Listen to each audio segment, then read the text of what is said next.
Assalamu alaikum students. I hope that you all will be fine. Today we are going to start our new unit which is unit 6. ठीक है, and the name of our unit is In Spite of War. Now basically it's a poem. ठीक है, हमारे पास ये एक poem है. ठीक है, and it is written by Angela Morgan. ठीक है, Angela Morgan ने लिखी है. She used to live in both world war. ठीक है, वो दोनों वर्ल्ड वॉर में ज़िंदा थी.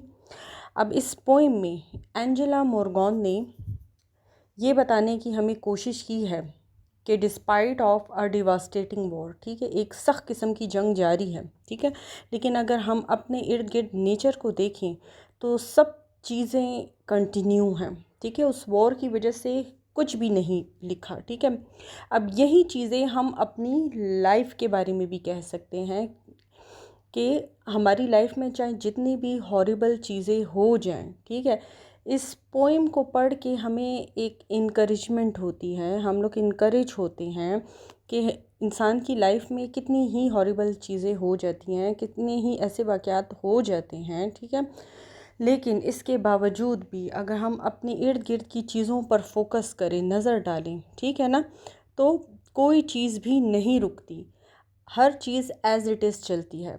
Now look at stanza number 1. ठीक है, in spite of war, in spite of death, in spite of all men's suffering, something with me laughs and sings, and I must praise with all my breath. ठीक है, यानी इन spite of war मतलब war की वजह से कितनी ही destructions होती हैं, डेथ हो जाती है, सफरिंग्स होती हैं. ठीक है, लेकिन इन तमाम चीज़ों के बावजूद मेरा दिल, ठीक है, वो हंस रहा है और गा रहा है.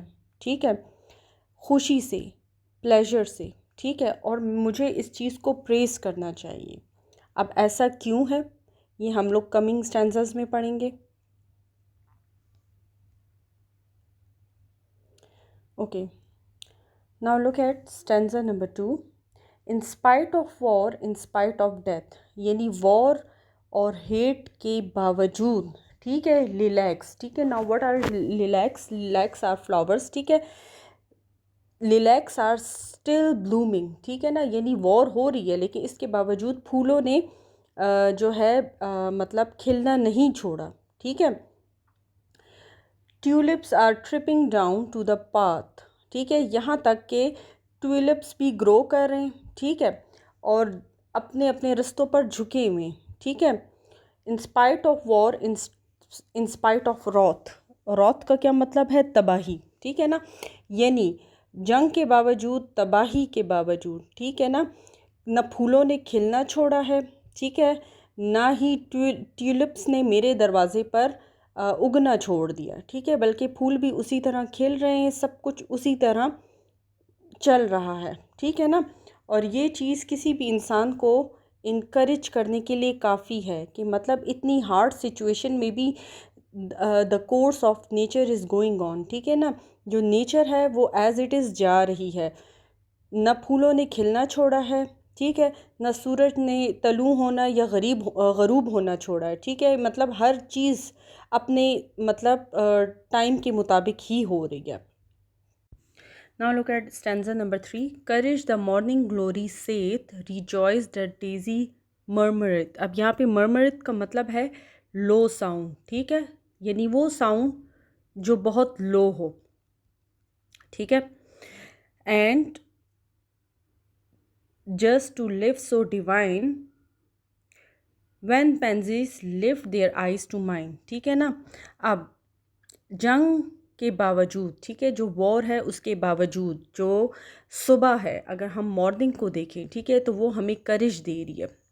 ठीक है, और जो डेज़ी फ्लावर्स हैं वो कहते हैं बहुत स्लोली स्लोली जो है वो खुशी के गीत गा रहे हैं. ठीक है, और स्टिल वो जो है ब्लूम कर रहे हैं. ठीक है, और नेचर की ये चीज़ हमें क्या सबक दे रही है, क्या लेसन दे रही है कि do not worry about the war sufferings. यानी जो कुछ भी वॉर में हो रहा है, जो सख्तियाँ या जो डिफ़िकल्टीज़ आ रही हैं, ठीक है, आप उसकी परवाह ना करो. क्यों? Because life is so divine. यहाँ पे इसका मतलब है लाइफ इज़ सो ब्यूटीफुल. ज़िंदगी बहुत खूबसूरत है और ये और भी खूबसूरत हो सकती हैं, ठीक है। When pansies bloom and lift their eyes to mine, ठीक है, यानी जब पेंसीज भी फ्लावर्स का नेम है, कहती जब वो ब्लूम करती हैं और जब उनको ब्लूम होता हुआ मैं ख़ुद देखती हूँ, ठीक है ना, तो ये चीज़ मज़ीद मुझे इनकरेज करती है। इनकरेज किस चीज़ की? कि बेशक वॉर जारी है, मौत हो रही है, लोग एक दूसरे से नफ़रत कर रहे हैं, लेकिन नेचर को देखकर, ठीक है, इंसान का दिल खुश हो जाता है।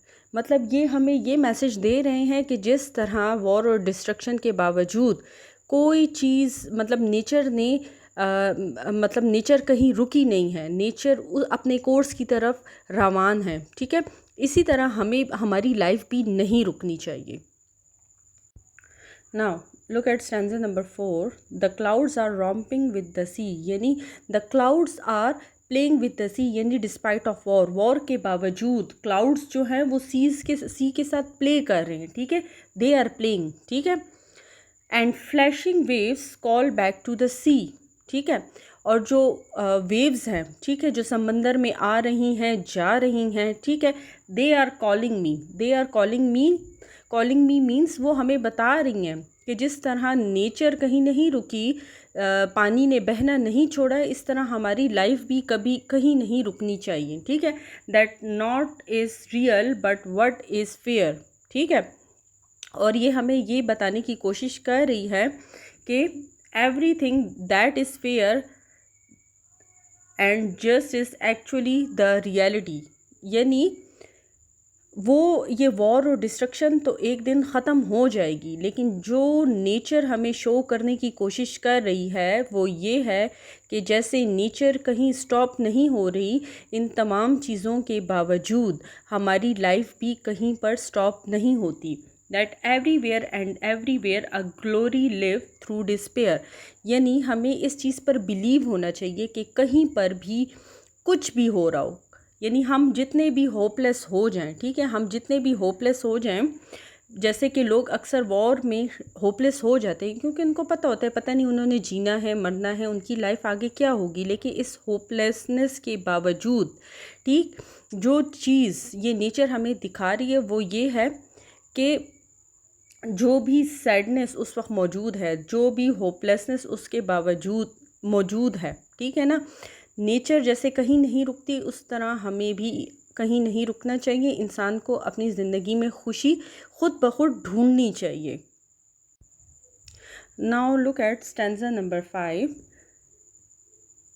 दो गन्स में रोअर एंड कैनन्स बूम, ठीक है, यहाँ पे कैनन्स बोलते हैं जो फील्ड गन्स होती हैं जो पुराने ज़माने में यूज़ होती थी, ठीक है, जिससे मतलब बड़ी बड़ी सी इस तरह गाड़ियाँ सी होती थी जिनके ऊपर मतलब यहाँ पे पत्थर बांध कर इनको रख कर इनको फेंका जाता था बड़ी बड़ी दीवारों को तोड़ने के लिए, ठीक है, तो इनको बोलते हैं कैनन्स, मतलब फील्ड गन्स, ठीक है ना। तो कहते हैं कि बेशक जो गन्स हैं, जो कैनन्स हैं, ठीक है, उनके धमाकों का शोर बहुत ज़्यादा है, लेकिन कहते हैं उन धमाकों के शोर में भी स्टिल रोजेज़ आर बॉर्न, ठीक है, जो गुलाब हैं वो खिल रहे हैं, एंड गार्डन्स आर ब्लूमिंग, जो गार्डन्स हैं वहाँ पे पौधों ने खिलना नहीं छोड़ा, ठीक है।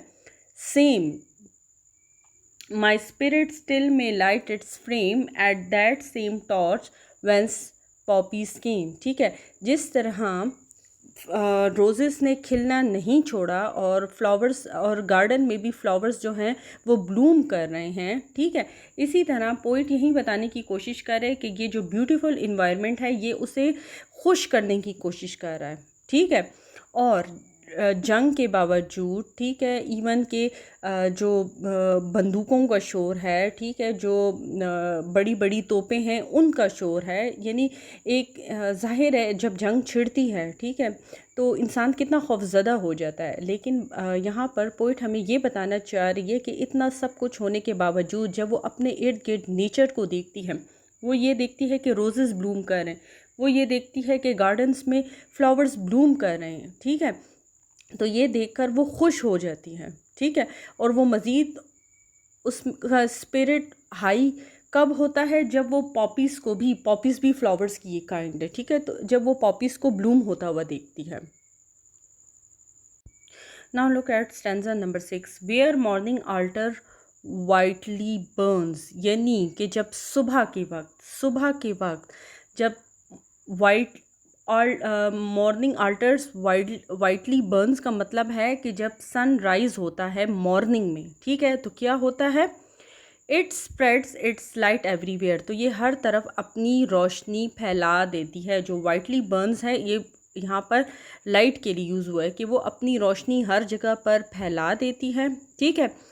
लिलीज़ में लिफ्ट देयर सिल्वर अर्न्स, ठीक है, यहाँ तक कि इस लाइट की वजह से जो लिलीज़ है वो हमें बहुत खूबसूरत दिखाई देते हैं, क्योंकि जब सुबह होती है फूलों पर शबनम के कतरे पड़े होते हैं और जब उन पर सूरज की पहली किरण पड़ती है, ठीक है, तो वो फ्लावर्स जो हैं सिल्वर की तरह, चांदी की तरह शाइन करने लगते हैं, ठीक है। In spite of war, in spite of shame, हालांकि उस वक्त भी जंग जारी है, ठीक है, जो कि बहुत एक शेमफुल एक्ट है, लेकिन इसके बावजूद भी लिलीज़ भी ग्रो कर रहे हैं, ठीक है, कहते हैं। और उन लिलीज़ को देखकर वो जो जंग के हॉरर्स हैं, ठीक है, वो ख़त्म हो रहे हैं। मतलब नेचर हमें इनकरेज कर रही है कि जिस तरह हर तरह के हॉरिबल कंडीशंस होने के बावजूद फूलों ने खिलना नहीं छोड़ा, रोज़ेस ने ब्लूम होना नहीं छोड़ा, पॉपीज़ ने खिलना नहीं छोड़ा, इसी तरह यही चीज़ इंसान को इनकरेज करने के लिए काफ़ी है कि चाहे जितनी भी जंगें हो जाएं, जितने भी बुरे हालात क्यों ना हो, ठीक है, इंसान को इस नेचर को देखकर, इन फ्लावर्स को देखकर ये सबक सीखना चाहिए कि इंसान की ज़िंदगी कहीं नहीं रुकनी चाहिए। Now look at the last stanza. And in my ear a whispering breath, wake from the night where, look and see. अब ये नेचर हमें क्या बताने की कोशिश कर रही है? कहती है ये नेचर सॉफ्टली हमारे कान में विस्परिंग कर रही है। क्या विस्परिंग कर रही है? कि आप जो नाइटमेयर है, जो बुरा ख्वाब है, उससे जाग जाओ एंड लुक एंड सी, और अपने इर्द गिर्द देखो, ठीक है, और अपने इर्द गिर्द क्या देखो? कि that life is nothing but ecstasy बोलते हैं अ ग्रेट हैप्पीनेस को, ठीक है, यानी हमारी ज़िंदगी जो है वो कुछ भी नहीं है लेकिन एक बहुत बड़ी हैप्पीनेस है, ठीक है, और इस पर हमें अल्लाह का शुक्र अदा करना चाहिए, ठीक है, कि अल्लाह ताला ने हमें ज़िंदगी दी है, ठीक है, और ये इनकरेज करने के लिए ये हमारी नेचर ही काफ़ी है, यानी it is full of great Joy, ठीक है। अब ये आप पे डिपेंड करता है कि आप उसे सैडनेस में गुजारना चाहते हैं या हैप्पीनेस में, ठीक है, लेकिन हमें अपने माइंड में ये रखना चाहिए कि despite there is a war going on and deaths are seen everywhere, ठीक है ना, कि जंग तो जारी है और हर तरफ हमें मौत भी देखने को मिल रही है, लेकिन इसके बावजूद ये नेचर एक ऐसी चीज़ है जो हमें हर तरीके से इनकरेज कर रही है, हमें ये बताने के लिए हमें ये बताने की कोशिश करी है कि हमें सैड नहीं होना चाहिए, हमें इस ज़िंदगी के लिए, इस लाइफ के लिए अल्लाह का शुक्र अदा करना चाहिए, और ये लाइफ अल्लाह ताला की तरफ से हमें एक तोहफ़ा है। इट्स अ ग्रेट प्लेजर, ठीक है। Now it's up to you that how we are spending it, ठीक है, हम इसे खुशी से गुजारते हैं, दुख से गुजारते हैं, ये डर के गुजारते हैं, ठीक है। So this is all about the poem in spite of war.